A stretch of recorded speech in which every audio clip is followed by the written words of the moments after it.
Hola, hola, buenos días.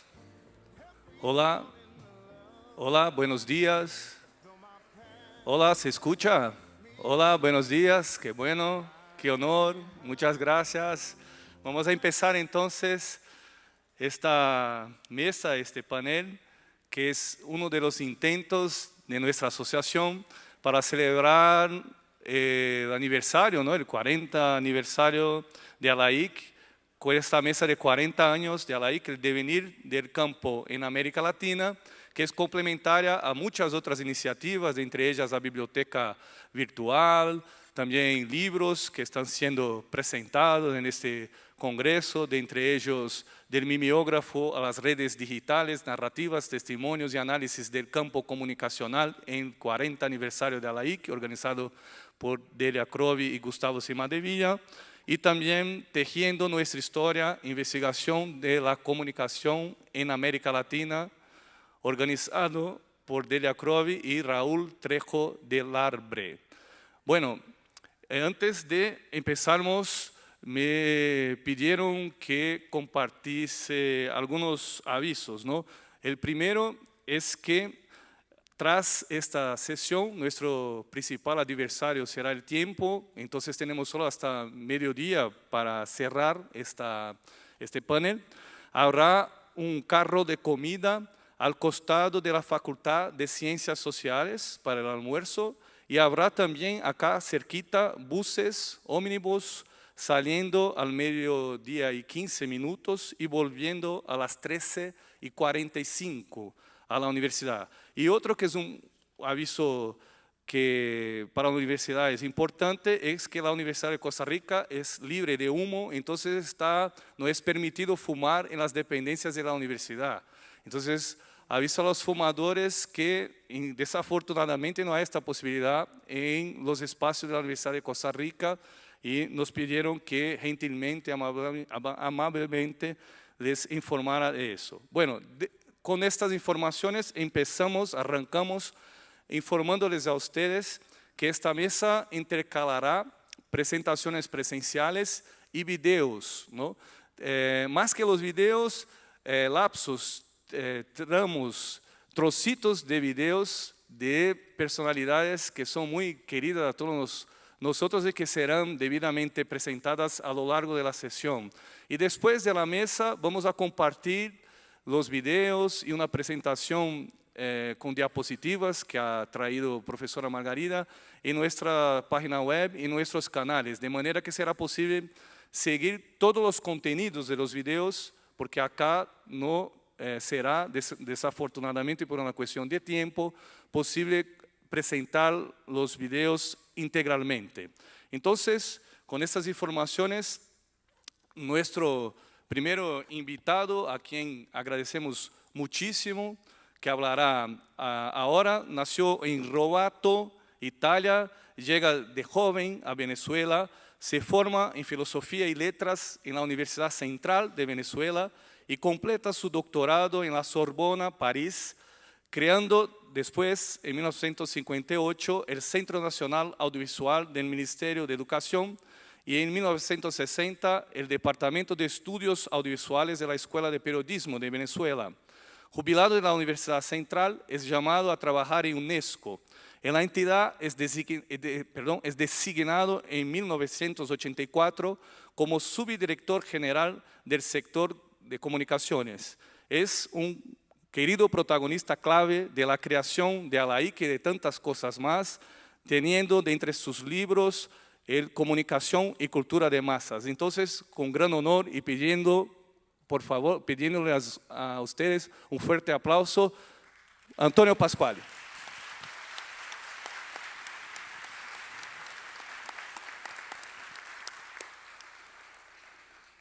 Muchas gracias. No me emocionen más de la cuenta. Distinguida y querida directora, presidenta, queridos amigos todos, con la voz tan menguada que yo tengo, hasta he debido abstenerme de hablar, pero obedezco y hablo.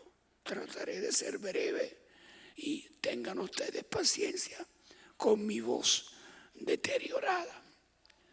Yo creo, entiendo, que una manera sensata de contestar a la pregunta que se nos hace, el devenir del investigador y de la comunicación en la región, puede razonablemente contestarse volviendo al título general de esta 14ª reunión, que se pregunta por el comunicar en sociedades diversas, con inclusión, equidad y democracia. Este es un título bellísimo. Felicito a quienes lo forjaron, seguramente con un cincel fino. Qué bien.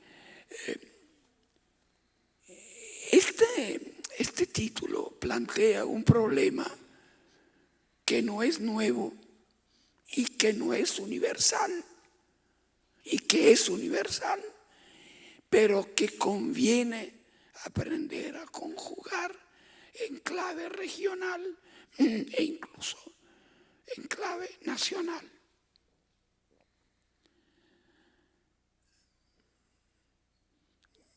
Yo soy muy poco amigo de todo lo que signifique destrucción de diversidades. Soy enemigo de toda forma de entropía, desde la metafísica a la comunicación y la alimentación, la gastronomía. Imaginen un mundo en que haya desaparecido la cocina francesa o la cocina china. Qué tristeza infinita en que todos comeremos una píldora. Entropía. Imaginen un mundo sin diversidades culturales. Eso recuerda extrañamente la última obra escrita por un literato sobre utopía, Las ciudades invisibles, de Italo Calvino. En una de ellas hay un mundo que no tiene nada de utópico, que es pura distopía. Hay un mundo en que todas las ciudades son exactamente iguales y solo se reconocen por el nombre en el aeropuerto. Puede pasar algo similar en comunicaciones. Entonces, la consigna es: defendamos con inteligencia las diversidades. La globalización no es amiga de las diversidades. Ahora, ese mismo concepto de globalización forjado por un economista de origen alemán, Theodor Levitt, en el año 83, fue el que creó el término de globalización y lo pone a nacer en una cuna exclusivamente mercantil. Nace como un concepto mercantil, pese a que muchos años antes, en 1961, un comunicólogo, Marshall McLuhan, habla por primera vez de una aldea global. Bien, quienes han leído los dos libros de un joven y muy notable historiador hebreo, Yuval Noah Harari, Sapiens y Homo Deus, habrá observado que en alguna de sus páginas él recupera 3 formas primitivas, primarias de la globalización. Dice: la humanidad conoció intentos y el primero de ellos fue el dinero. El hombre, por ejemplo, el hombre de Siria, los hombres que inventaron nada menos que el alfabeto en Ugarit, manejaban dinero de 70 u 80 países distintos. Estaban mentalmente globalizados. En segundo lugar, los grandes imperios introdujeron el concepto de una globalización. Y en tercer lugar, las religiones monoteístas. Recuerden lo que se dice de Juan 23, que murió diciendo una frase en latín, ut unum sint, para que todos seamos uno. El concepto de globalidad total, que por cierto la Iglesia contemporánea ha dejado de un lado, porque ha pasado a reconocer la justificación y validez de todas las otras religiones. Pero esto no importa. Lo importante es que el monoteísmo fue el que agrandó el concepto de que somos todos hijos de un Dios. Somos todos iguales. Lo que alguien, como recordarán, trató de aplicar a América Latina después del descubrimiento de América. Descubrieron con gran esfuerzo que los indios tenían un alma también. Bien. Sin embargo, al colega Harari se le olvidó el cuarto elemento, la comunicación. Yo he analizado un poco la historia de los códigos. Yo pienso por el momento que hay dos códigos esenciales que han cambiado el destino de la humanidad. En el siglo XIV a.C., con la invención del alfabeto en Ugarit, y en el siglo XX, con la recuperación del dígito binario chino, con un empujón muy grande que le dio 2 siglos antes el filósofo Leibniz, que fue el que trajo a Europa el dígito binario. El mundo estaba globalizado comunicacionalmente ya durante la Segunda Guerra Mundial, en lo que llamaron los viejos de la época la guerra de las ondas. Las comunicaciones globalizaron el mundo. Y no hablemos después de la Guerra Fría, donde comunicaciones fue protagonista mayor de la Guerra Fría. El amigo Zasursky, hablo de mi época de la UNESCO, director de la Escuela de Comunicación de Moscú, que representaba a la Unión Soviética. Cada vez que abría el tema en la mesa en UNESCO, me contó un día en privado que la Unión Soviética gastaba 1.000 millones de kilovatios anuales en tratar de interferir las emisoras occidentales. Y me dijo, y eran 1.000 millones de kilovatios botados al viento, porque nuestra obra de ruido no sirvió nunca para nada. Todo ruso escuchaba Free Europe, Voice of America, etcétera, etcétera. O sea, que el problema que se nos plantea hoy es un problema que tiene un cierto pasado y podemos llamarlo el problema de la dialéctica entre las identidades culturales y las diversidades culturales. Personalmente, y perdonen la autobiografía, yo me he quedado como sacerdote de uno de los parágrafos del preámbulo de los estatutos de la UNESCO.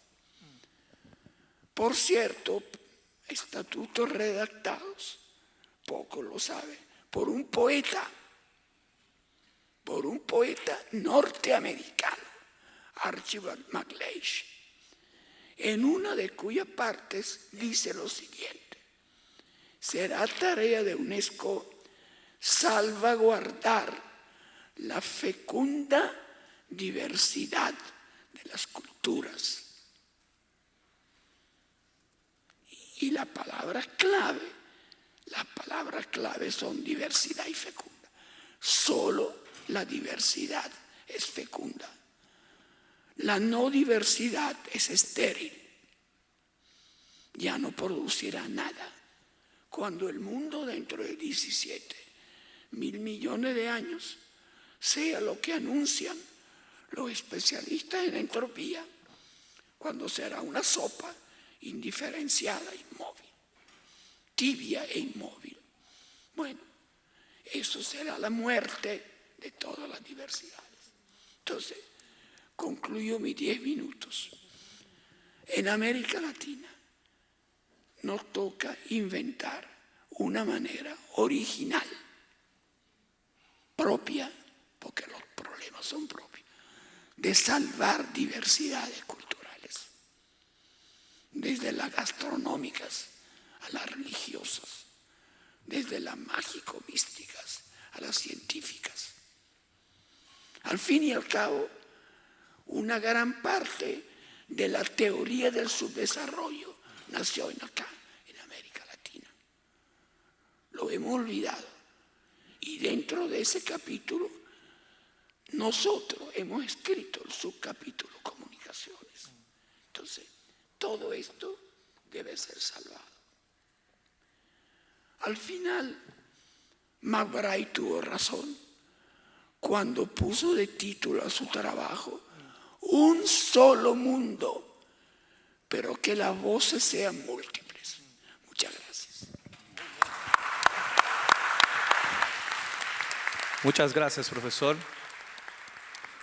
A continuación, necesitamos un poco de paciencia de ustedes porque tendremos 3 lapsos, 3 trocitos, 3 tramos, 3 trechos de un video, de una entrevista que se realizó con nuestro querido profesor, fallecido recientemente, ¿no? Es duro hablar de eso acá. Y agradecemos a José Luis Aguirre, a los colegas de Bolivia por la generosidad. Y vamos entonces a pasar estos trechos de nuestro querido catedrático, professor emérito da Universidade de São Paulo, fundador da Sociedade Brasileira de Estudos Interdisciplinares da Comunicação, presidiu a LAIC no período de reconstituição da entidade e autor de inúmeras obras, né, dentre elas História Política das Ciências da Comunicação, entre tantas outras.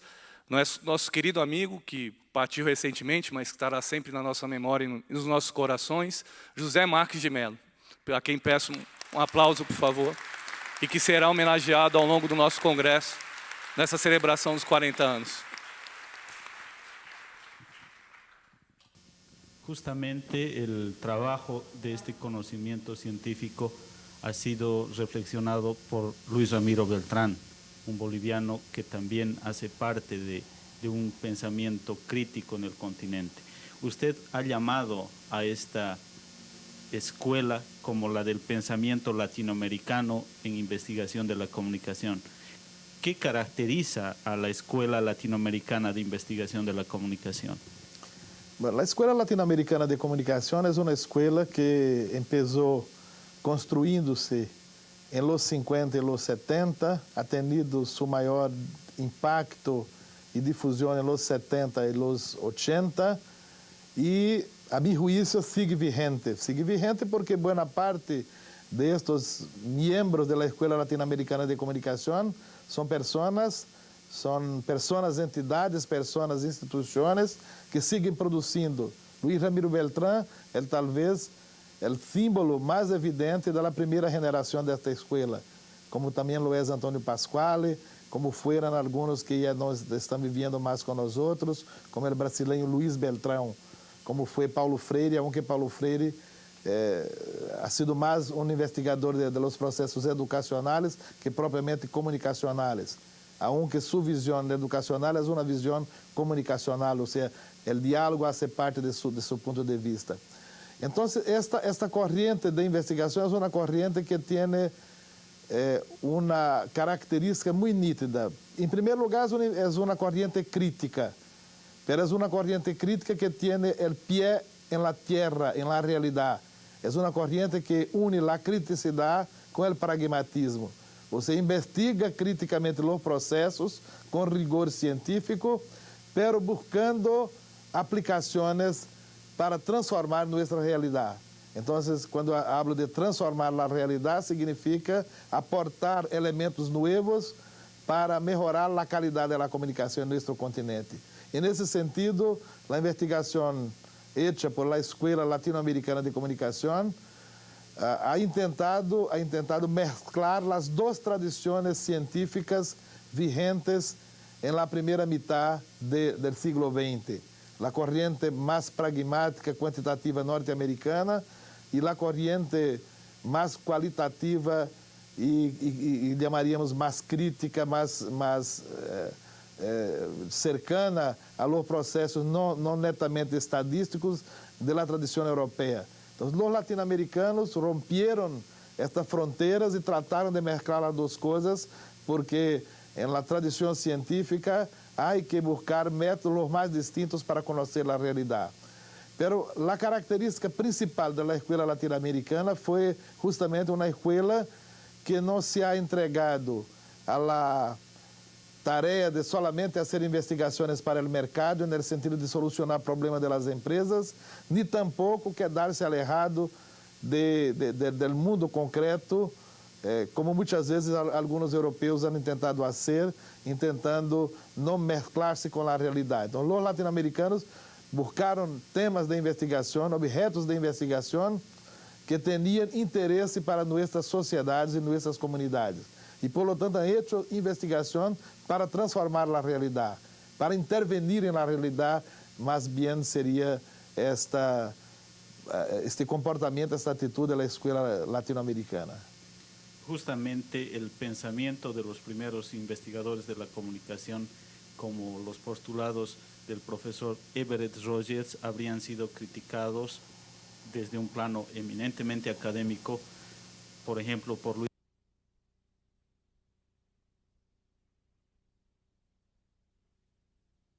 Esse trabalho tem que ver em grande parte, no nível teórico, com o resgate do pensamento comunicacional latino-americano. Porque muitas vezes vivimos em um continente que olvida que há ideias comunicacionais produzidas aqui desde há 50 anos e que muitas vezes em alguns programas de pré-grado, de pós-grado e de estudos mais avançados são alejados de los programas e de las discussões temáticas em las classes. Eu creio que temos que seguir internacionais, universais, no sentido de conhecer, discutir as ideias produzidas em las áreas, em las regiões metropolitanas, em Paris, em Nova York, ou em Tóquio, ou em Berlim, ou em Roma, ou em qualquer outro sítio onde se produz conhecimento comunicacional. Mas, basicamente, há que tomar em consideração que han produzido Luiz Ramiro Beltrán, Antônio Pasquale, Paulo Freire, Mário Kaplun e tantos outros colegas que han deixado legado a las novas gerações pensamento que é valorado com muita intensidade em las universidades estrangeiras, em las universidades dos Estados Unidos, de Europa, de Austrália, de várias partes do mundo. Lo que muitas vezes me temo é que se essas novas gerações não partem del conhecimento produzido, das ideias generadas aqui no continente por investigadores que han vivido situações que muitas vezes se repitem historicamente, não terão condições de enfrentar essa realidade e de transformá-la. E o legado principal da escola latino-americana é, como he dicho, a utopia de mezclar la criticidad con el pragmatismo, o sea, pensar la transformación, pero la transformación posible, la transformación capaz de ser aplicada por los medios de comunicación, sean masivos, sean comunitarios. Para cerrar, simplemente pedirle que usted, al dirigirse a los profesores de comunicación que también nos estarán viendo y a los muchos estudiantes de estas ciencias de la comunicación en Bolivia reunidos aquí en La Paz, pueda simplemente decirles qué espera usted de ellos de aquí para este nuevo siglo. ¿Qué solicitud José Márquez de Melo, con todo el peso que tiene de ser un maestro de la investigación de la comunicación de nuestro continente, les puede pedir tanto a estos maestros como a estos estudiantes? Bueno, el peso que tenga es más bien el peso de mi cuerpo, porque como pueden ver, yo sigo sin controlar el peso. Y eso tal vez sea alguna cosa que pueda servir irónicamente como un puente para hablar a las nuevas generaciones. O sea, yo espero que los nuevos profesores, investigadores, estudiantes de la comunicación sigan siendo latinoamericanos inseridos en una sociedad que es una sociedad de cultura mundial.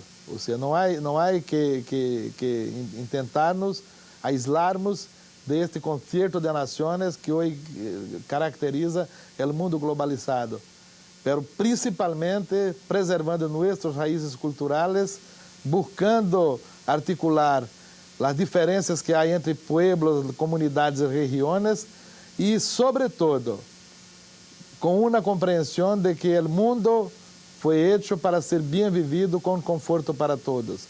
Y hay que garantizar eso no solamente en el plano material, pero también en el plano intelectual y espiritual.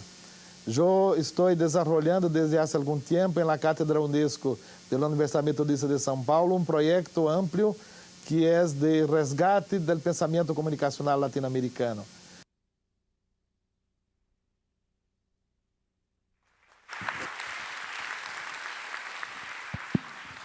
Muchas gracias, profesor. Estará siempre presente con nosotros y muchas de sus ideas estará acá en este congreso y tras él, claro, siendo debatidas por todos nosotros. A continuación, escucharemos la licenciada en Periodismo y Ciencias de la Información por la Universidad Católica Argentina, maestra en Comunicación y doctora en Estudios Latinoamericanos por la Universidad Nacional Autónoma de México, UNAM, presidente de ALAIC desde 2014, anteriormente vicepresidente o presidenta de la Asociación Mexicana de Investigadores de la Comunicación y directora científica de la ULEPIC, Unión Latina de Economía Política de la Comunicación y la Cultura, autora de diversos libros, de entre ellos este, que está acá, hablando de los 40 años, y también Jóvenes y Apropiación Tecnológica a la Vida como Hipertexto. Les pido, por favor, un fuerte aplauso. Delia Crovi. Gracias. Muchas gracias, Fernando. Creo que las preocupaciones de José Márquez se ven totalmente rebasadas en este congreso en términos de algunas de sus preocupaciones mayores, que también han sido las preocupaciones históricas de la asociación.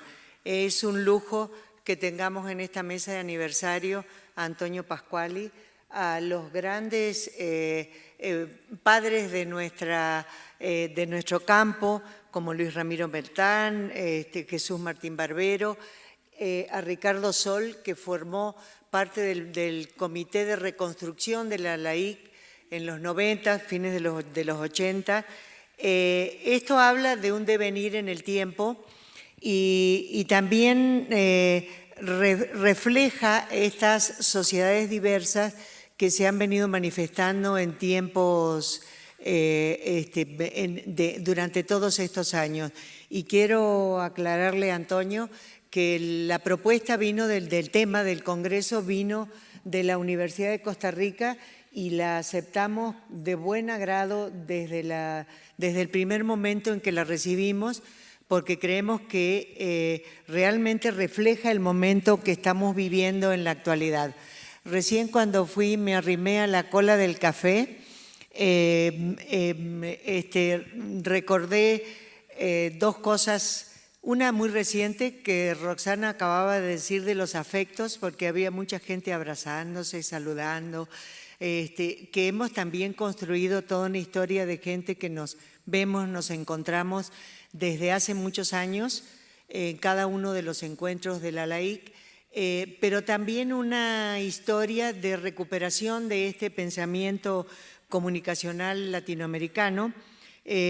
Fernando les mostraba recién 2 libros, pero en realidad en este periodo reciente, en este año, son 5 los libros que se publican, lo cual habla de una multiplicación de la producción ayudada por un proceso actual que es el de la digitalización y que esperamos superar de a poco, como lo hemos hecho todo en la LAIC, esta cuestión de que también reclamaba recién Márquez de Melo, que no nos conocemos porque nuestro modo de difusión de la producción del conocimiento fue llevar grandes bolsas con libros.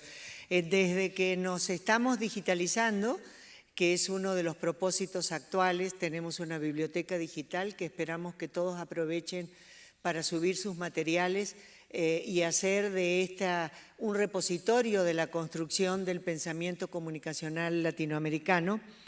Y también el no perder esta mirada crítica. El hecho de que las agendas de investigación se hayan ampliado de una manera casi inabarcable a veces para el grupo de gente que somos estables en la investigación del campo, también nos habla de un desafío, junto con el desafío de difundir el conocimiento, nos habla también de enfrentar en estos momentos crisis que se están dando muy claras y muy visibles en diversos países de la región, donde una vez más vemos historias comunes, pero también grandes diversidades, ¿no? Mientras unos países parecen tener un poco más de esperanza, otros están inmersos en unas crisis que nos regresan un poco hacia el pasado, o un mucho. Esta visión de lo crítico y de trabajar en la investigación, en una investigación aplicada, creo que es la razón de ser de nuestro campo en América Latina, porque muchos de los temas surgen de la emergencia de situaciones que estamos viviendo. Estamos viendo ciertos cambios, en otras regiones del mundo tendrán otros matices, pero los nuestros casi siempre han estado atravesados por distintas crisis y al mismo tiempo están atravesados por líneas de acción que no cambian, como son la concentración de los medios, la escasez a veces de recursos para, no solo para investigar, sino para movernos hacia lugares como este, para participar de actividades académicas como un congreso, un seminario. Estos serían un poco, yo creo que los desafíos históricos. Siempre, aunque lo hemos dicho muchas veces, creo que vale la pena recordarlo, hemos estado signados por las crisis, que son al mismo tiempo una forma de alimentar nuestros propios temas de investigación y que afortunadamente para llegar a 40 años las hemos sabido campear con distintos personajes, con la participación de mucha gente de muchos países latinoamericanos y hoy día somos una institución fuerte con una multiplicidad de temas que, y también ayudados un poco por el desarrollo tecnológico y el momento presente, con capacidad de difundir más lo que estamos haciendo, de sumar a lo presencial de estos encuentros la producción digital, así como vincularnos con otras instituciones a nivel internacional. Yo pienso que este encuentro es la coronación del esfuerzo de mucha gente que ha venido trabajando tanto teóricamente como en la gestión de cada uno de los espacios que tenemos para encontrarnos. Muchas gracias, Delia.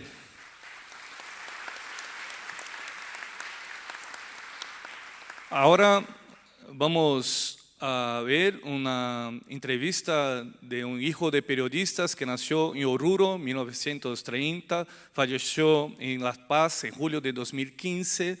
Fue periodista, escritor y teórico de la comunicación, distinguido por la comunidad internacional, especialmente por su labor como uno de los fundadores de la Escuela Crítica Latinoamericana de Comunicación y, de entre tantas otras cosas, por haber propuesto una democratización de la comunicación.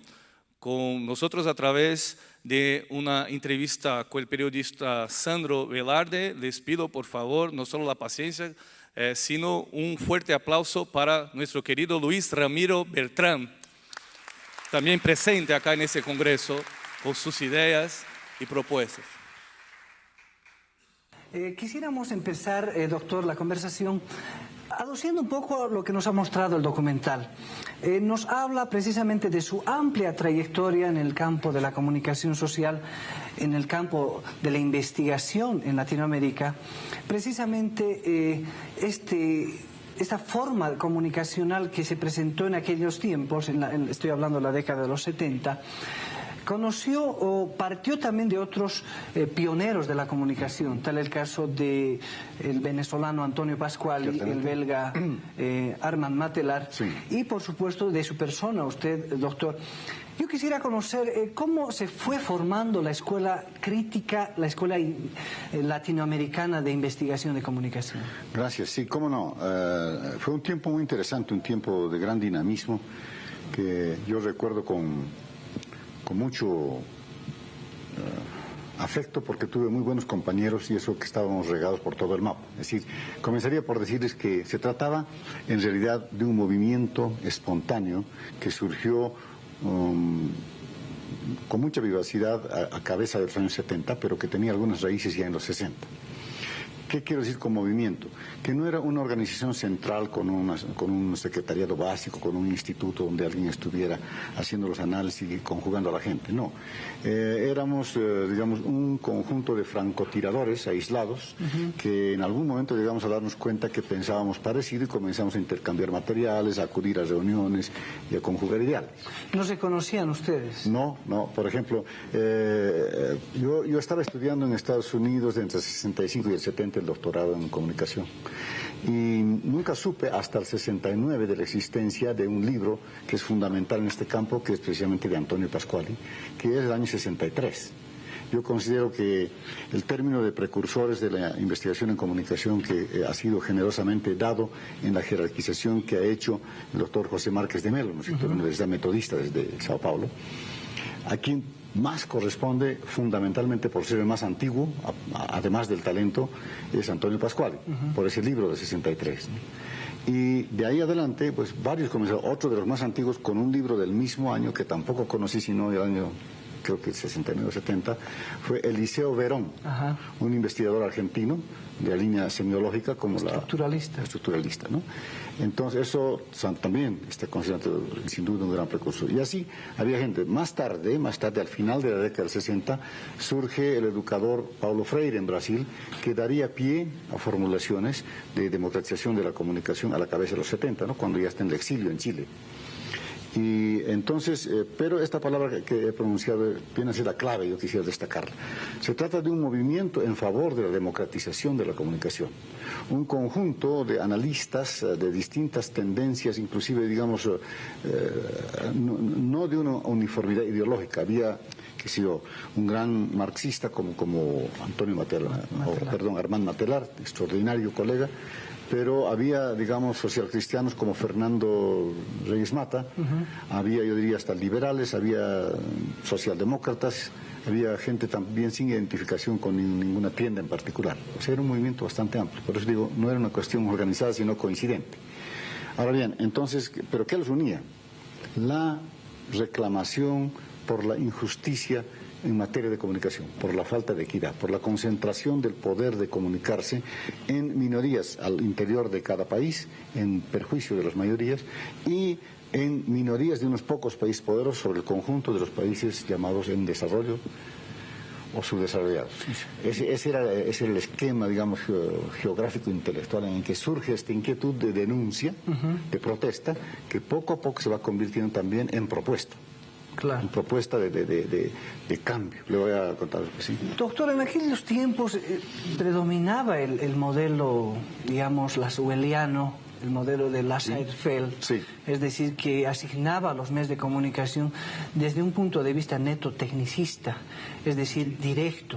Entonces, a partir de esto, doctor, la fundación, o digamos, las primeras manifestaciones de estos estudiosos latinoamericanos empiezan a mostrar, a romper ese paradigma que estaba todavía predominando en aquellos tiempos. Así es, ¿no? precisamente uno de los componentes de este movimiento crítico, de esta escuela latinoamericana de pensamiento, de investigación y de acción, porque tenía de todo esto, es precisamente ese rumbo de democratización, ¿no?, que usted señala.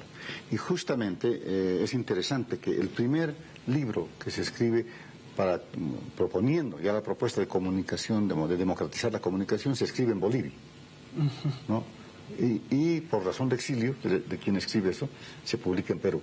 Decía a la cabeza de los años 70, me refiero al colega Frank Gerace, que escribe un librito aquí en Bolivia, con Fernando Lázaro, y lo publican en Perú. Entonces, después vino la legión de hombres muy valiosos como el paraguayo Juan Díaz Bordenave, el brasileño João Bosco Pinto, que tomando un poco el pensamiento freiriano y otras bases, contribuyen a propuestas. Y después vino la legión, mucha gente con distintos enfoques, ¿no? Pero sí, todo arranca en la crítica, no solo, en realidad el origen de Lasswell está en Aristóteles, ¿no?, en un modelo unilineal donde hay un emisor, un mensaje y un receptor. Exacto. Y eso continúa más allá de Lasswell, cuando Shannon y Weaver, ¿no?, hacen un modelo de análisis para la comunicación electrónica, pero Schramm lo aplica, ¿no?, con gran habilidad a la comunicación social. Entonces va perfeccionando, pero es el modelo unilineal. Este es el que los latinoamericanos se distinguen en el mundo en cuestionar. En cuestionar y en proponer nuevas formas de entender la comunicación para que sea democrática.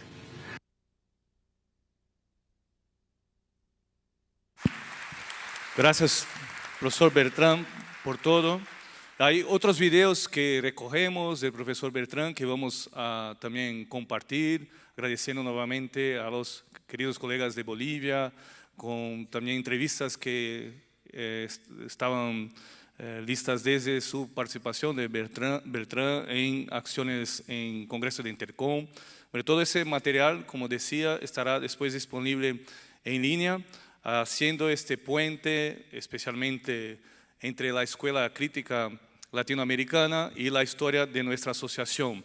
A continuación vamos a escuchar la professora titular da Escola de Comunicações e Artes da Universidade de São Paulo, mestre e doutora em Ciências da Comunicação e livre docente em Teoria da Comunicação Institucional, Políticas e Processos pela ECA-USP, autora e organizadora de grande número de obras de Ciências da Comunicação, Comunicação Organizacional e Relações Públicas, foi presidente da Intercom, da LAIC, Abrapicorp e da Confibercom, Confederação Ibero-Americana de Associações Científicas e Acadêmicas de Comunicação, diretora da Revista Latino-Americana de Ciências da Comunicação da LAIC.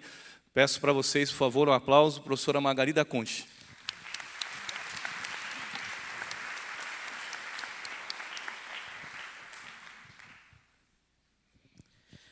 Bom dia a todas e a todos.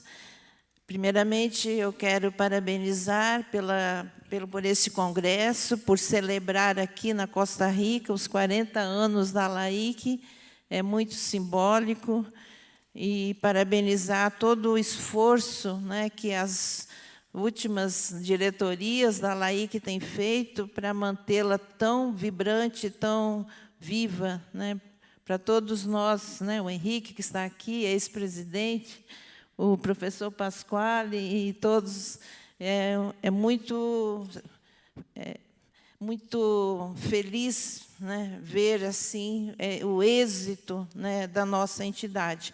Eu vou procurar ser muito breve, porque o nosso tempo é curto, né, e então nós passar rapidamente algumas das principais fases da história, né, da LAIC, como entidade científica, a resistência que a nossa entidade teve e o pensamento crítico já foi mencionado nos estudos de comunicação frente às ditaduras militares na América Latina, as frentes de atuação e um pouco das novas demandas, né?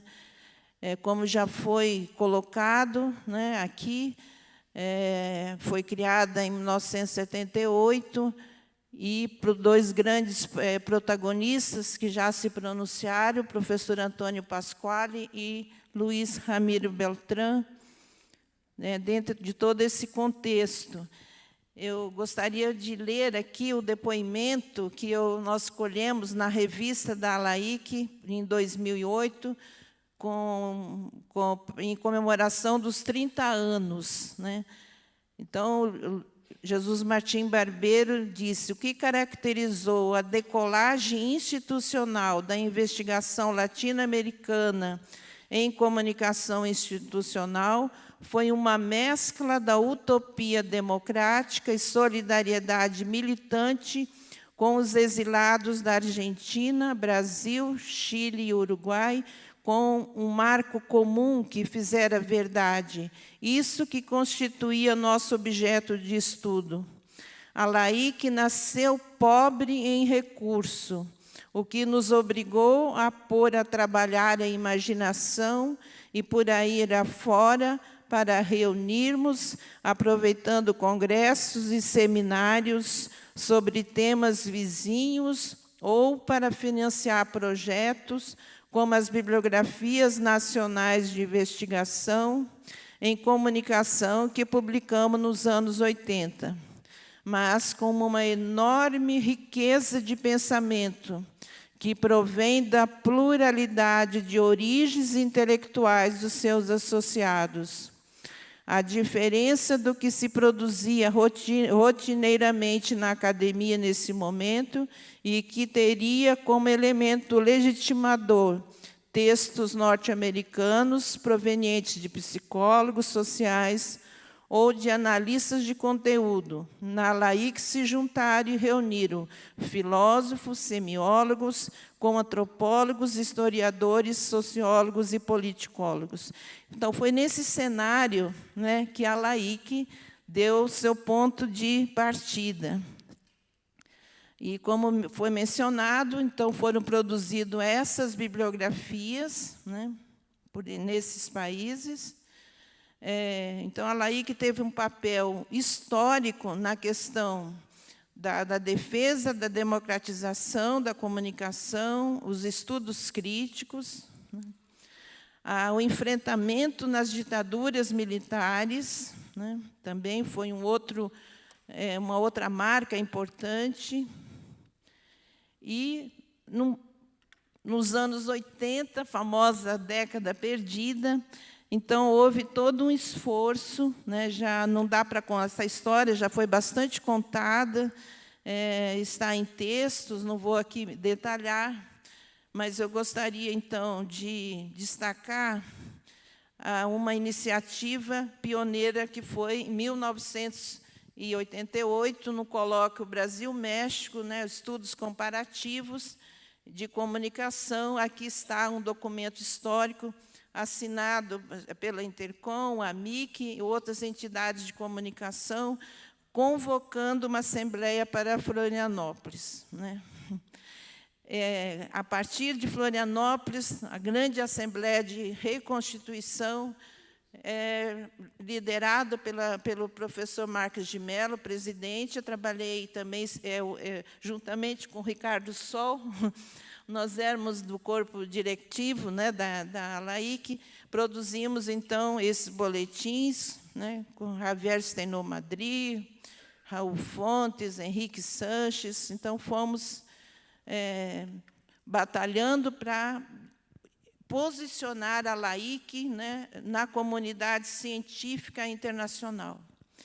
Então, após essa reconstrução, que a gente pode dizer que a ALAIC começou, de fato, de forma mais institucional, ter uma representação coletiva nos grandes fóruns internacionais. Né? As frentes, né, de atuação, como já foi colocado, né, pela professora Adélia, há um esforço contínuo. E eu gostaria, me permite, que eu acho um depoimento importante sobre a importância dos congressos bianuais. professor José Marques de Mello escreveu: desde sua fundação, em 1978, a nossa associação vinha preservando e fortalecendo a tarefa de reconhecer, diagnosticar e interpretar os fenômenos comunicacionais peculiares à geografia latino-americana. Contudo, inexistia um fórum capaz de sistematizar e confrontar criticamente as observações e descobertas feitas em diferentes países, esboçando generalizações no tempo e no espaço para compartilhar com as novas gerações de pesquisadores. Os nossos congressos bienais forjaram não apenas um ambiente de diálogo intelectual, intercâmbio metodológico e validação científica, mas permitiram robustecer a identidade latino-americana no cenário mundial da área do saber a que pertencemos. Então, aí nós temos, né, todas essas frentes, né, de atuação da LAIC, os grupos, seminários, colóquios, o portal, o repositório, a revista, o journal e o boletim online. As publicações, né, as primeiras e as atuais, são obras, então eu não tinha ainda, né, a capa do livro, do último, né, do colóquio, do GTs. A revista latino-americana, né, é todo um percurso, foi criado em 2004. Nós já conseguimos reunir nas entrevistas a fala de todos os ex-presidentes, dos protagonistas também da entidade. Aqui tem alguns exemplos, né, tem todos os números, né, da revista. E desde 2016, nós estamos trabalhando com dossiês temáticos, justamente para oportunizar a colaboração coletiva dos grupos, né, do GTs LAIC. Produzimos edições especiais dos 30 anos da LAIC, McLuhan e Pensamento Comunicacional Latino-Americano. Os grupos, não vou me estender. E, para concluir, né, quais são, então, no nosso entender, as grandes novas demandas? Como já muitas iniciativas já estão em curso, mas como resgatar a produção científica dos pioneiros da LAIC e disponibilizar, por meio de processos de digitalização em repositórios online, produção de bibliografias e obras de referência do campo e disponibilizar isso no banco de dados, em plataformas digitais, mapear e registrar o estado da arte do campo e das temáticas por países, né, por meio de estudo, via os GTs da LAIC, necessidade de estabelecimento de políticas, elaboração de projetos para obtenção de recursos públicos e privados. Nós temos que desenvolver pesquisas aplicadas, promover interações também, né, com os meios e estudos e sistematização de metodologias, né, de investigação, com possibilidade de validação de instrumentos que possam ser aplicados e multiplicados em diversos países, realização de mais pesquisas empíricas nas ciências lembrando, né, que fazemos parte das ciências sociais aplicadas, criação e formação de redes, como muitas já estão sendo feitas, né?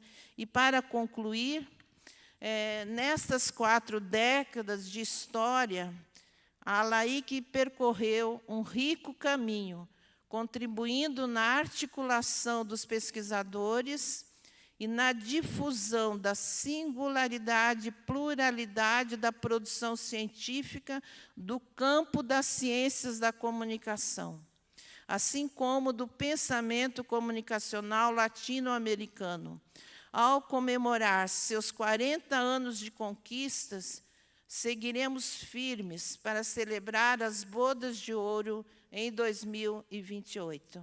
Muitas graças. Muito obrigado, professora.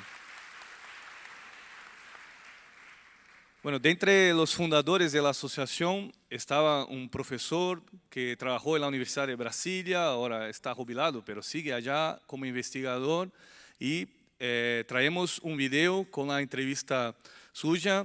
Entonces, por favor, les pido también un fuerte aplauso a nuestro querido Luis Gonzaga Mota.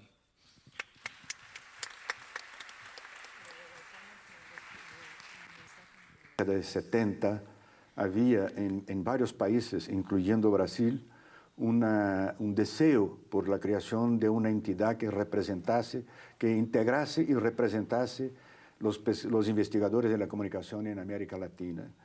Y muchas actividades se realizaron con el intuito de crear o preparar la creación de la entidad. Y una reunión importante fue realizada en Brasil en 1975, el Seminario Latinoamericano de Investigación de la Comunicación Social, con la presencia, es importante mencionar, de investigadores influyentes en la América Latina, como Juan Díaz Bordenave, Luis Ramiro Beltrán, Antonio Pasquale, y además de los investigadores de la Universidad de Brasilia, Vinícius Arthur de Lima, Salomão Amorim, Ubirajara da Silva y otros investigadores de la Universidad de Brasilia. Y entonces la semilla ya estaba en proceso de germinación, ya había un inicio, un preparo, unas preactividades que fueron sumando hasta que la entidad fue creada en 1978 en Caracas. Entonces, había un deseo de integración, un deseo de un trabajo conjunto, de cambio de investigación, de teorías, de metodologías de pesquisa, de intercambio temático, y así fue consolidándose la idea en todo el continente para la creación de esta entidad. Hasta que entonces finalmente en Caracas, sobre los auspicios del ININCO, Instituto de Investigación de la Comunicación de la Universidad Central de Venezuela, que recibió un grupo de investigadores que ya estaban comprometidos con esta idea de crear la entidad y que finalmente la crearon. Y yo personalmente me siento muy feliz en ver que 40 años después está ahí la AIC con la fuerza que tiene hoy en el continente latinoamericano. Entonces, de hecho, es un momento muy significativo la creación de la entidad y que fue, de hecho, un éxito muy grande, porque ahí está hoy con más de 20 grupos de trabajo, grupos específicos, y se nota con su revista, con sus publicaciones, sus encuentros, sus congresos, lo que es un atestado de éxito de la actividad de 40 años atrás. Uh-huh. Y la creación de la entidad de alguna manera contribuyó con más intercambio, más diálogo entre pares de la región que muchas veces estaban alejados unos de los otros. ¿No le parece a usted que también tiene esta importancia de promover más cooperación académica y política en la región? No, definitivamente. Definitivamente la creación de la AIC fue un paso importantísimo para la integración de los investigadores de América Latina. Yo diría que hasta aquel entonces había una división, una separación, un distanciamiento, una autonomía nacional que no se producían ya y había algún conocimiento de lo que se hacía en otras partes, pero no había encuentros, no había momentos de integración, y fue la entidad, la AIC, además de otros eventos y otras entidades que se fueron creando por el camino, que crearon esta integración, este sentimiento de que de hecho Latinoamérica es un país solo, es un solo país, porque nuestras realidades, además de las especificidades, de la cultura, las diferencias regionales de cada país, de sus idiosincrasias nacionales, América Latina tiene problemas bastante comunes, bastante únicos y muy propios. Y los problemas de México se asemejan mucho a los problemas de Brasil, los problemas de Perú se asemejan mucho a los problemas de Colombia, y así va, ¿no? Así es, porque de hecho es un país, si no es un país, una nación, es un sentimiento de identidad, de que nosotros somos en realidad un pueblo que tiene su cultura, que tiene su formación iberoamericana, somos todos, ¿no?, de colonización iberoamericana. Entonces, hay mucho que ganar con los encuentros, la integración, las redes que se están creando, todo este movimiento para que la investigación de la comunicación en América Latina no sea más lo que fue un pasado ya que bueno, bastante distante, que era un pasado de autonomías nacionales, cada uno haciendo su propia investigación en su propio país, sin saber, sin tener conocimiento de lo que se hacía en otras partes. Entonces, la LAIC está caminando muy bien y seguramente va a ser cada vez más importante en la consolidación de este espíritu de latinoamericano. Y además de la integración, de la intensificación de la integración, profesor, ¿tiene usted una preocupación, un cuidado con el sentido de las investigaciones, ¿no es? Entonces, ¿cuál sería, en su opinión, el principal o uno de los principales retos, desafíos de la investigación en la región hoy? Fernando, yo creo que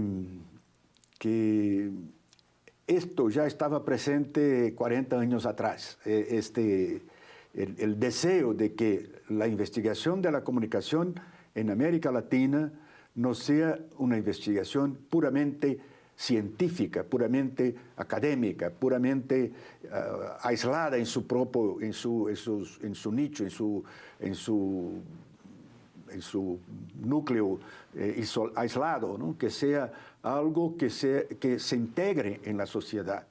No que no debamos ser, y esto es una imposición, debemos ser científicos, rigurosos, sistemáticos, hacer investigaciones de calidad, pero pensando siempre de qué sirve, para qué sirve esta investigación, por qué estoy haciendo esta investigación, qué significación tiene esto para lo social, para el país, para la sociedad, para el contexto social en que la investigación existe.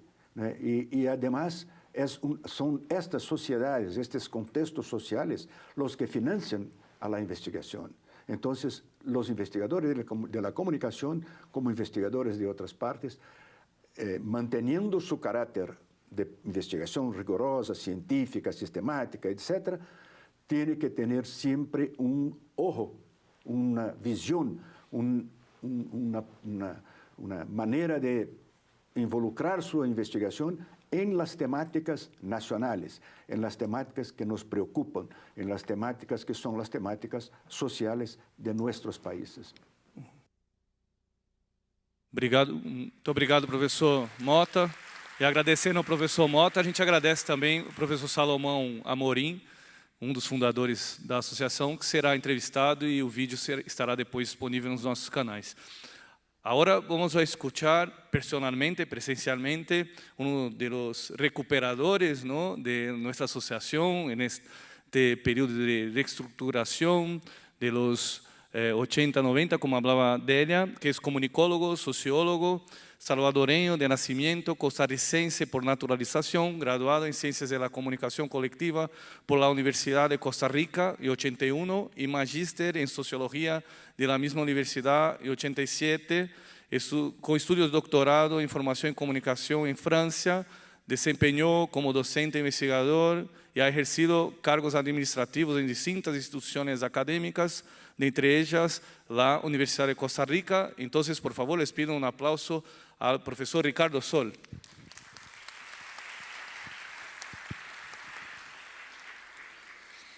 Muchas gracias, Fernando. Realmente entenderán que entre esta playa de académicos y luminarias me siento muy honrado de haber sido convocado a esta actividad y a este panel en particular. Cuando se me invitó a participar en este panel, empecé a tratar de identificar mi rol, digamos, dentro de la LAIC en los años 80, que es cuando efectivamente participamos, la década de los 80. Y yo venía de una región como es esta, Centroamérica, que hoy día está exigida de repensar precisamente desde este tema de la diversidad, su razón de ser, su proyección como región. Entenderán que transmitir a una Asociación Latinoamericana de Investigadores la realidad de Centroamérica de los años 80, conflictiva, dura y a la vez esperanzadora, no era sino una tarea compleja. Y quiero insistir por el tema de este congreso en la diversidad de Centroamérica. Centroamérica es un crisol de pueblos que tiene el Caribe como zona de tránsito, lo que hace que efectivamente cantidades diversas de orígenes, de pueblos lleguen a esta zona, pero en sí mismo la región centroamericana ya en sus razas originarias, en sus pueblos originarios, disculpen, estaba la gran diversidad. Guatemala aún tiene 22 lenguas. Imagínense el desafío que significa de diversidad para una región centroamericana con ese tipo de cosas. Pero otro elemento que me interesa destacar es que precisamente a partir de esa reflexión que hacíamos entonces y que estamos obligados a hacer ahora desde esta región, podríamos aventurarnos a decirnos que estamos al fin de un ciclo que no se cierra porque esto es espiral, un fin de un ciclo. Si decimos 40 años de ALAIC y ubicamos nuestros ojos en Centroamérica, aquellos años 78, 80 eran precisamente un espacio de esperanza, de cambio, de transformación, de alcanzar la equidad y la justicia social. Y hoy, en el año 18, podemos nada más observar con cierta tristeza que nuestros pueblos han sufrido un proceso complejo, difícil, que ahora pareciera cerrarse de la manera más dramática, no solo con lo que vemos en Nicaragua, sino lo que podemos ver en El Salvador, lo que podemos ver en Guatemala, lo que podemos ver en Honduras. Precisamente el tema que entonces trabajaba en aquellos años 80 era el cómo la comunicación de los pueblos, la comunicación popular llamamos, podía desarrollarse en medio de los medios masivos de comunicación y generar y apoyar los procesos de cambio y transformación. Era esa nuestra ilusión. Llegamos a escribir un pequeño libro, Medios Masivos y Comunicación Popular, que obviamente académicamente tenía aquellas referencias de la industria cultural, de las políticas de comunicación, pero también la posibilidad de la comunicación alternativa como elementos esenciales. Obviamente no vamos a profundizar en esos elementos en este momento, sino como lo señalo como para marcar el desafío que nos corresponde ahora presentar. El último trabajo que me tocó realizar, que por su temática podríamos decir que no era exactamente en el campo de la comunicación, es lo que yo titulé El desafío de la participación ciudadana en estos estados llamados democráticos que se habían conformado a partir de los acuerdos de paz en Centroamérica. Sin duda, el tema de la participación ciudadana alude a un tema central, que es el poder de los sectores que habían luchado por que se abrieran los estados democráticos y no tenían voz ni tenían espacios de participación porque habían sido ocupados por los partidos políticos. El espacio de la participación alude a elementos centrales dentro de la comunicación, el diálogo, a las voces múltiples y por tanto a la diversidad como elementos fundamentales. Me llama la atención y muy positivamente que Rosana empieza en la conferencia inaugural de este evento rescatando el tema de la democracia, pero en su pluralidad de significados. Democracia que es sin duda polisémica, porque nunca hemos alcanzado la democracia en nuestras sociedades ni estas sociedades. Hemos construido regímenes democráticos y cada uno es diferente con grandes limitaciones, pero no hemos logrado el tema de la democracia. Y ese tema de democracia rescatado hoy sobre un tema que puede llegar a ser sin duda indispensable en este momento, debe estar asociado en su forma de reflexión con el tema de los derechos humanos. Y me gusta decirlo, y lo digo en ese libro último que me tocó trabajar, no debiéramos ya hablar de estados democráticos de derecho, sino estados democráticos de derechos. Una S nada más hace una gran diferencia, porque el tema es garantizar los derechos en las poblaciones que tienen supuestamente el poder en nuestras sociedades. Y ese es un gran tema.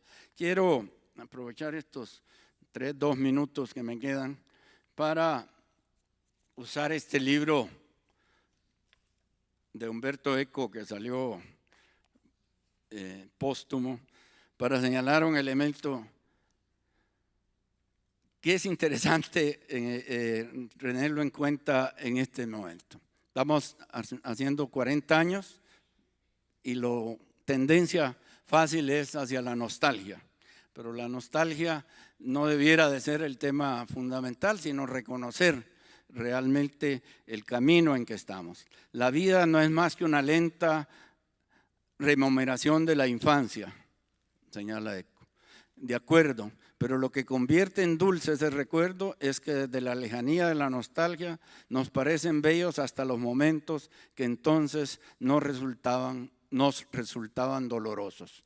Y es así como podemos rememorar lo bueno que hicimos, lo mucho que tratamos de hacer en nuestra región desde nuestras expectativas de la comunicación, pero eran momentos muy dolorosos para nuestros países, particularmente para la región centroamericana, y estamos volviendo a ellos. Luego, el tema del tiempo, el tema de la edad. Muchos de los problemas a los que debemos enfrentarnos hoy dependen de la prolongación de la esperanza de la vida.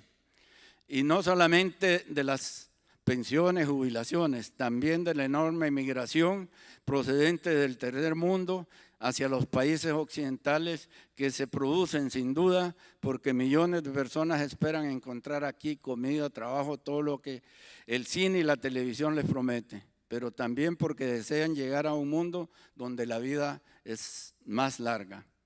Un joven puede creer que el progreso es aquello que le permite enviar mensajitos con su móvil o volar a bajo costo hacia Nueva York, pero el hecho asombroso y el problema irresuelto es que debe prepararse, si todo va bien, para convertirse en adulto a los 40 años. Y antes, a los 20 años, ya eran conquistadores del mundo y de la humanidad. Y mientras tanto ocupamos nosotros su espacio. Y por último, muy rápidamente, el tema, una anécdota que cuenta Eco sobre llega ante su profesor y le dice: profesor, he cumplido 13 años. Y el profesor lo voltea a ver y le dice: has perdido mucho el tiempo. Nosotros estamos cumpliendo 40 años. Y el secreto del éxito es estar seguro, dice Humberto Eco, que encontré en algún lugar el secreto de descubrir que no era Dios. Es muy importante entender que no se es Dios, dudar siempre de los propios actos y considerar que no se han empleado bastante bien los años vividos. Es la única forma para intentar emplear mejor los que nos quedan. Hasta ahí, muchas gracias.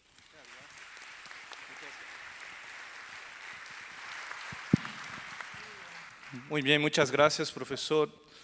A continuación, y agradeciéndoles a los colegas de Colombia, en nombre de Pilar García, vamos a escuchar un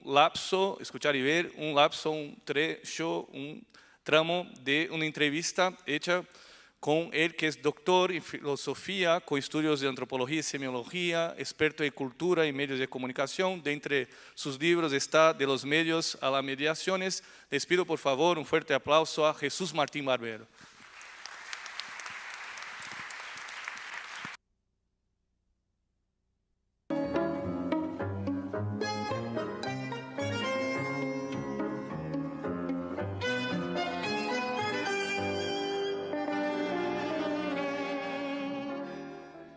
Antes de la IC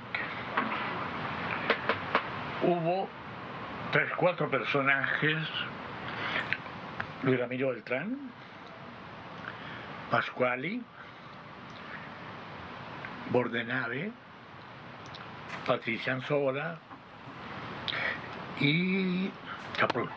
¿Sí? O sea, en realidad los primeros investigadores, los que abrieron, incluso en el caso de el venezolano, lograron crear un primer instituto de investigación de la comunicación. Fue él, Pasquali, ¿sí?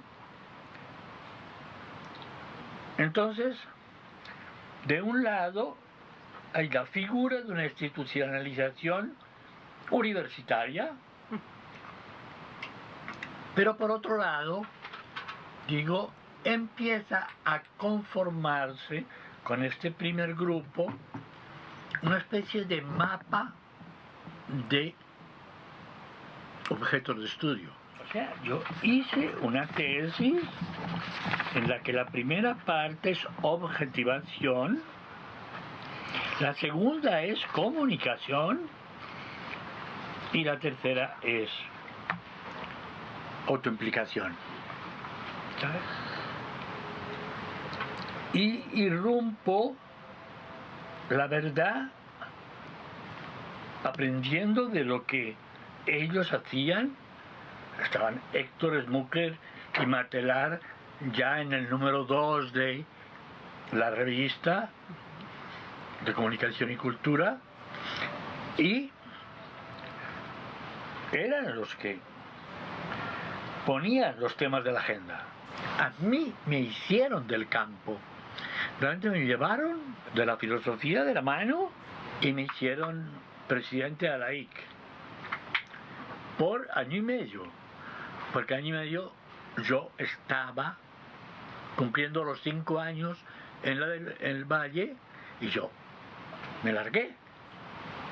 De tal manera que todo lo que había hecho con literatura de comunicación en Europa, lo hice yéndome desde la frontera norte de México, Costa Rica, El Salvador, Perú, Ecuador, Bolivia, Paraguay, Uruguay, Chile y Venezuela.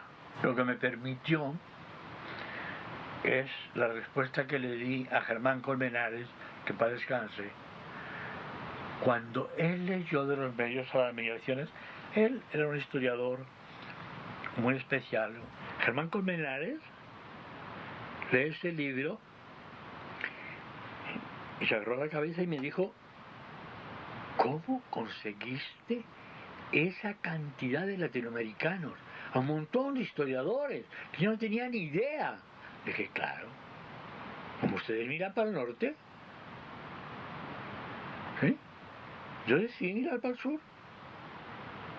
¿Dónde encontraba yo a esta gente? En la única revista que publicaba textos de sociología histórica, de literatura política, en la Casa de las Américas que publicaba Fidel Castro. ¿Sí? O sea, es muy curioso que ahí es que yo descubro a quién hay que leer en América Latina. Entonces, esto fue no hablar de América Latina, mi cuento, sino desde. Ella no es el objeto, ¿sí? Es el lugar desde el que pienso.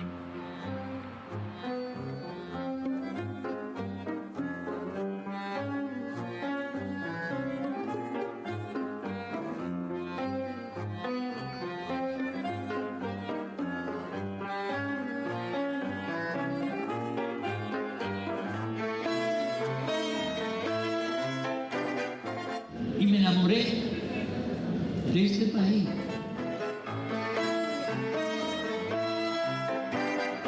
Las estrellas duraban siglos, ¿no? Los seres humanos venimos de los animalitos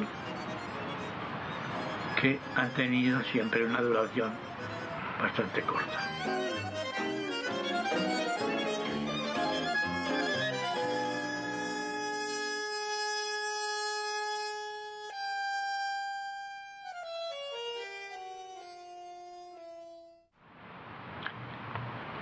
A los comunicadores de hoy, lo que puedo decirles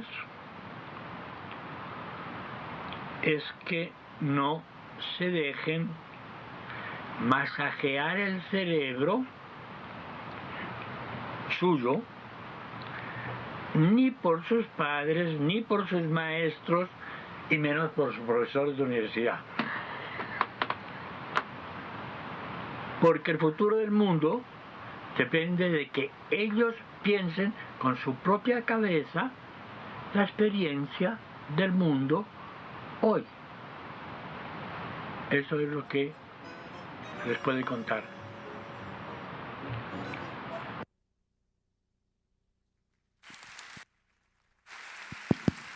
Muchas gracias, profesor Martín.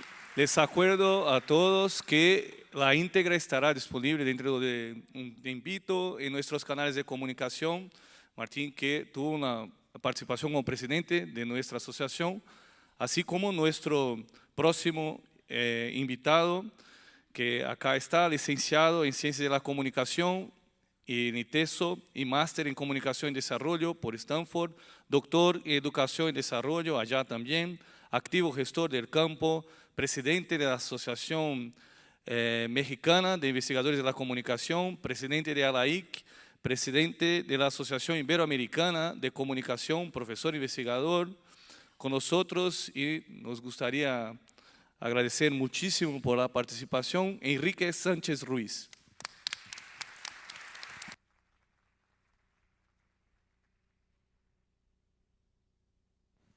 Sí, bueno, gracias. Bueno, ya me habían advertido que iba a ser el último, pero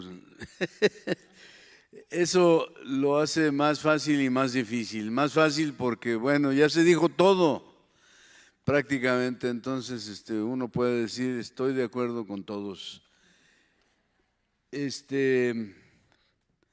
O más difícil si uno quiere decir alguna cosa novedosa, ¿no?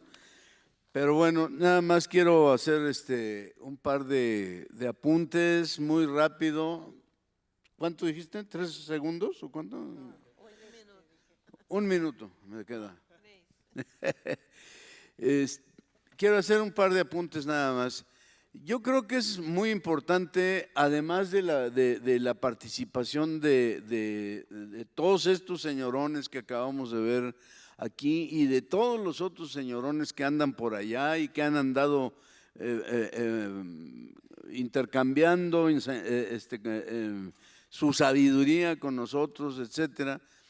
Yo creo que es muy importante el hecho de que Alaí, que estuvo a punto de desaparecer y que, bueno, pues la reconstitución la propusimos, digamos, lo que serían las dos asociaciones brasileñas, la de investigadores y la de facultades, y las dos asociaciones mexicanas, el CONEI, que era la de facultades, y AMIC, que era la que yo en ese momento presidía, que era la de investigadores. Pero siguiendo la sugerencia, la invitación de José Márquez de Melo, yo creo que es muy importante rendirle un homenaje a José, porque gracias a esa labor de convencimiento, primero hicimos la asamblea reconstituyente, la asamblea de reconstitución, en el seminario que teníamos, que habíamos organizado de México-Brasil, comparativo sobre comunicación, del cual tuvimos una reunión en Sao Paulo, otra reunión en Guadalajara, en Chapala, en 88 y en 90, y a partir de ahí se hizo la convocatoria, y ya para el año 89, en la reunión de Ibercom en Florianópolis, ocurrió una cosa muy importante, porque hubo una afluencia de uno o dos investigadores, pero de más de una docena de países. Eso para mí que fue muy importante, porque sí había como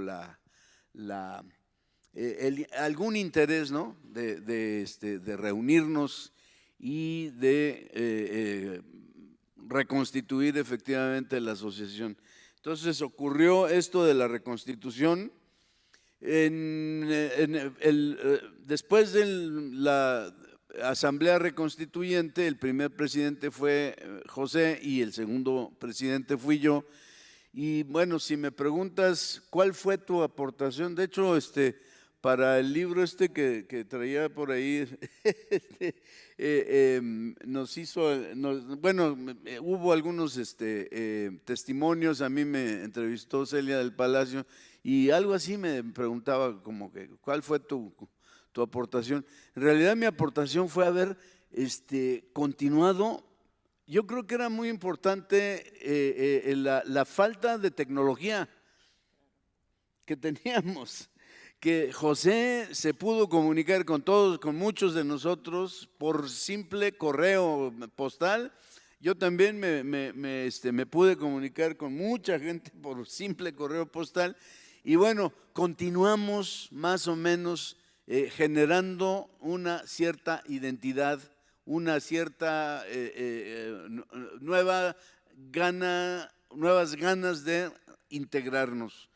Y de ahí pues el otro aspecto que yo también podría decir que aportamos ahí fue en la entrevista también yo platico cómo en el 84, cuando me tocó organizar el encuentro de la Asociación Mexicana, éramos tan poquitos, tan relativamente pocos, y los temas eran tan relativamente pocos porque los investigadores de la comunicación, como nos llamábamos, la inmensa mayoría éramos investigadores de medios, de los cuales la inmensa mayoría eran investigadores de la televisión, o éramos, y de la prensa, pero más, principalmente, pregúntale a los datos del primer recuento de Fuentes, de Raúl Fuentes.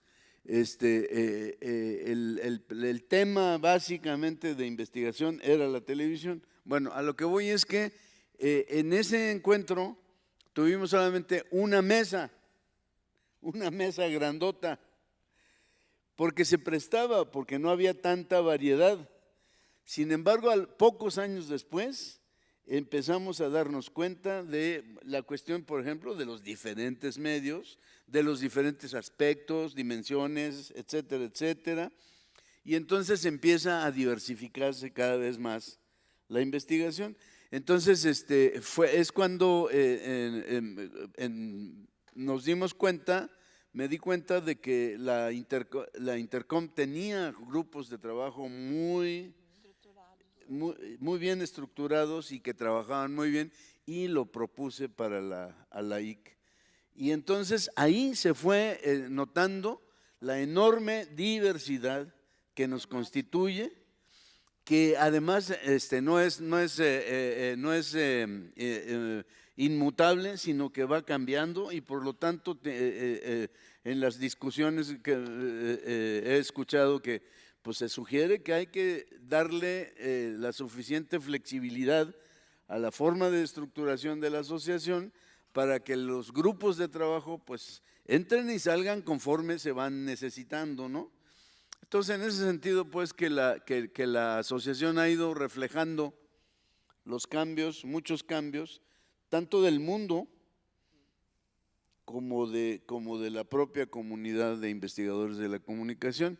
Y que, bueno, el otro aspecto que yo insisto e insistiré siempre es que no dejemos atrás el espíritu crítico de la investigación de la comunicación. Gracias. Muchas gracias, profesor Enrique.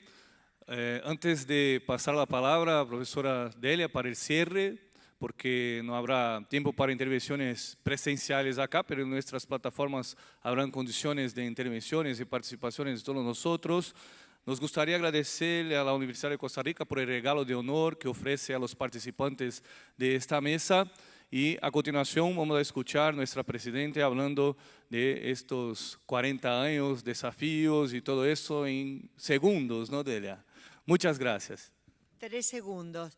Creo que la herencia que hemos visto el día de hoy es muy grande y debemos honrarla siguiendo el pensamiento crítico, honrarla con las publicaciones y sobre todo difundiendo cada vez mejor esta dinámica de los grupos de la cual habla Enrique y se habló en distintos momentos.